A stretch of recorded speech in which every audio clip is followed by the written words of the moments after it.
Corporation के माध्यम ले संचालित सरकारी राशन दुकान जिनमें सिर्फ चाउर, गेहूं, शक्कर, नमक, दाल, गुड़ जैसे खाद्य सामान के वितरण करे जाए तिनमें अब घर में रोज उपयोग होइया सामान जैसे तेल, साबुन, रेजर ब्लेड इत्यादि के घलो बिक्री करे जाए।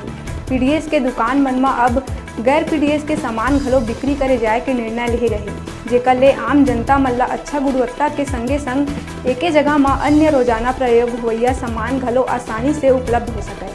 राज्य सरकार के सार्वजनिक वितरण प्रणाली के तहत प्रदेश में 12,000 ले ज़्यादा उचित मूल्य के दुकान संचालित है। ये दुकान मन के माध्यम ले लाखों लोगन ला राशन प्रदान करे जाथे। फिर अब ये दुकान मन में अच्छा गुणवत्ता के संग मल्टी ब्रांड कई उपभोक्ता सामग्री उपलब्ध कराए के योजना बनाए जाथे।